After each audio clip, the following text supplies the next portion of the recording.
یک حسیات عجیبی شما را فرا میگیرد.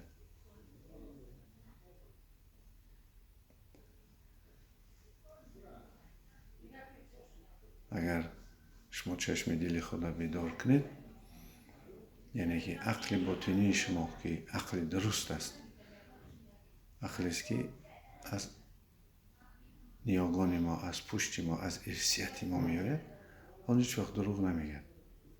شما میفهمید که دنیا چه حکمت دارد.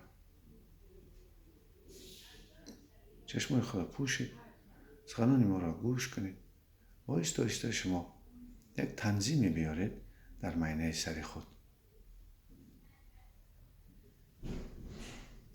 که بین نفس، احساس، عقل و وجدان یک صلح شود.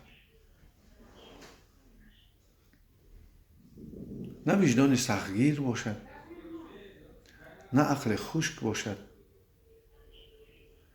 نه احساسی از حد گذشته و نه نفسی به تربیه.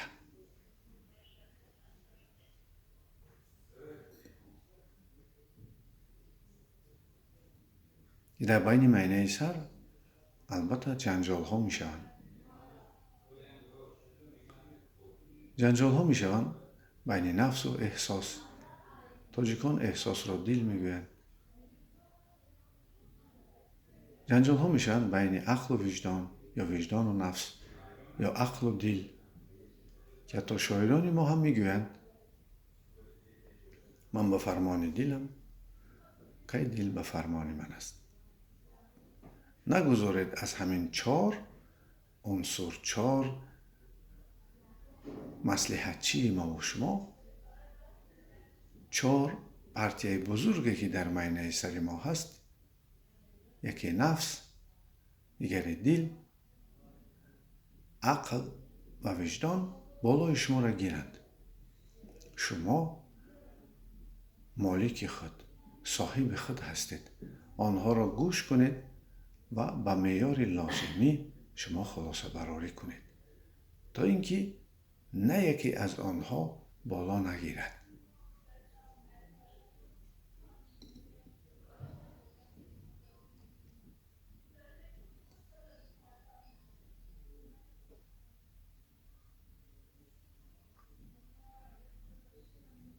اگر ما نفس در یک چارچوبه معین نگذاریم که حالا بدن نرم و ملایم میشد، آن وقت بیماری هایی که در معده و روده و جنسیت هستند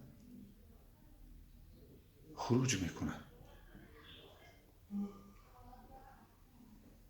برای همین ما باید نفس مطمئن داشته باشیم، تربیه یافته و برای ما و شما خدمت میکرده، یعنی قوت میداده. آن چیزی که ما از نفس میگیریم این قوت و حلاوت است. دایم نفس را در یک معیار معینی نگاه داشتن لازم است و اگر از حد زیاد نفس پچق شود، آن وقت بیماری های جنسی، بیماری های شکم و بیماری های عضوهای هاضمه و دیگر بیماری هایی که با مانند قوت، یعنی نبودن قوت یا اینکه نبودن قدرت در ما و شما پیدا می شود.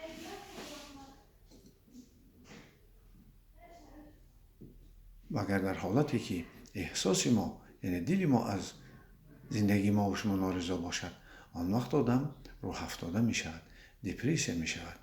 یا که اگر از حد زیاد ما دل را، یعنی که اجازت بدیم، آن وقت خنده های بسیار وقت خوشی ها می کند و این سبب آن می شود که روح محکم می شود و انسان زندگی را جدی نمی گیرد.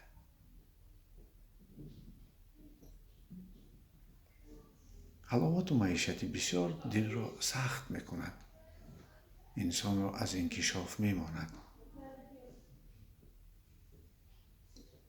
در حالتی اگر عقل ما بر ضد ما برد، آن وقت می برد که اگر ما با مردم منفیت نداشته باشیم، اگر ما ایگویست یعنی خودپرست باشیم، آن وقت عقل می خیزد بر ضد ما و ما را کمک نمی کند.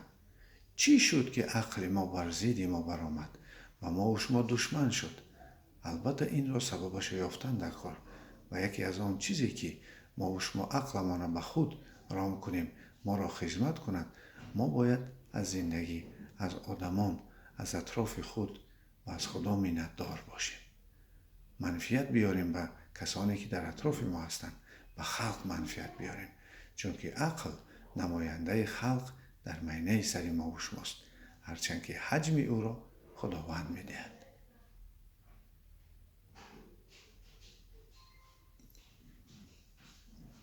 حالا یک آرامی فکرها از پیش نظر میگذرند و در سرخارگی فارمی پیدا می شود و آهسته آهسته ابراز و تصویرهای پیش نظر تازه شدن میگیرد و ما به یک آرامی عجیب وارد می شویم.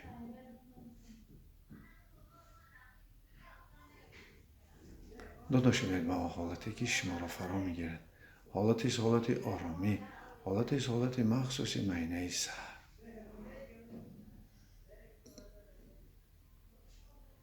اگر وجدان ما را سختگیری کند، آن وقت میتواند که و ما فکرهای ویران بدهد، ما را پست بزند و ما را حکم بکند و فکرها و عملهای بیزار کننده پیدا شود.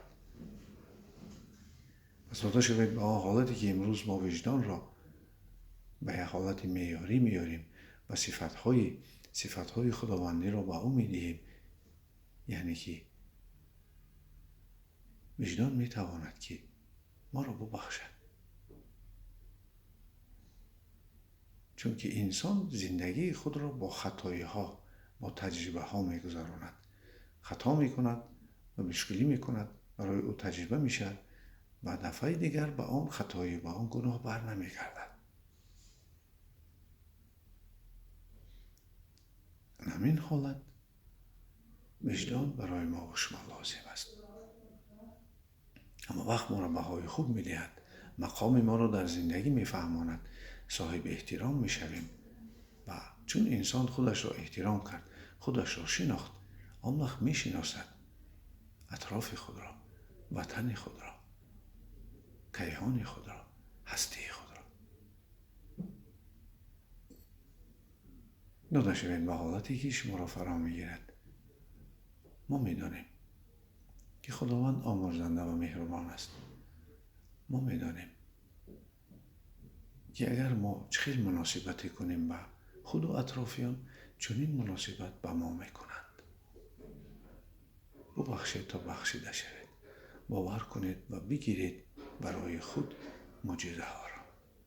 با امید باشید و ببینید کرامات ها را. بدن خود را سر دادید، وجود خود را حس میکنید.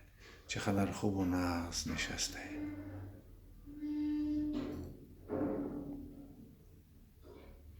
همه شیدتی بدن گرفته می شود.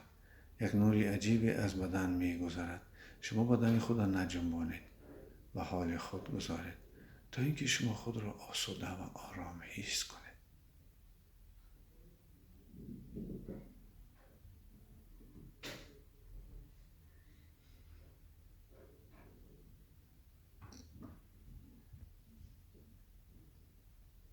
دنیا زیبا، رنگین و آدمان مهربانند. خداوند نزدیک و دعا مستجاب است.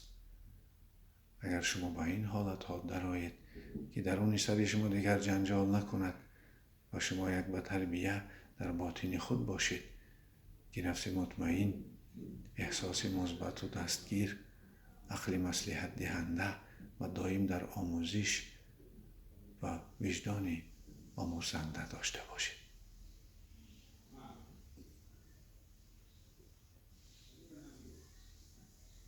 بدن خود را نرم کرده به حال خود گذارید.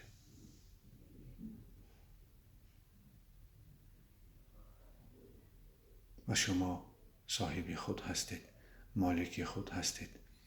هوش شما پرزیدنت شما هست و شما هوش خود را امروز حس میکنید که مصلحت های درست از عقل، احساسات های مثبت و باوری بخش از احساس و دل و قوت و نیرو و حلاوت از نفس و بهادهی خوب، بلند و درست که آینده رو روشن میکنن از وجدان میگیرید.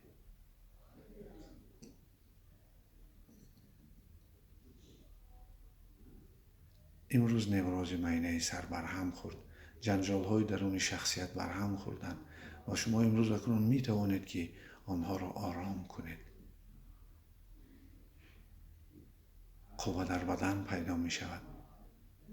از زندگی حلاوت می گیرید. وقتی خوش و ناترسی و دلیری محبت و مهر شما را فرا گرفته است، دویم عقل شما در برتان هست که مصلحت می دهد یا که به عقلهای دیگری مراجعت می کنید که یاری می دهند و وجدانی که دایم شما را بهای خوب می دهد. آفرین، احسن، چنین باش و تو پیشرفتت سر می شود. پیشرفتی تو سر می شود. انشای خدا. سبک و روشن و دم گرفته و خرسند و خوشوقت با تکرار این مشقها هر بیگاه بعد شما هر وقت که خواهی و دایم و تنظیم دادنی درون معینه سر و دیدن پیشرفت و حس کردن حتی مردم میگن دیگرگون شده اید، چشمان خود را میگشایید.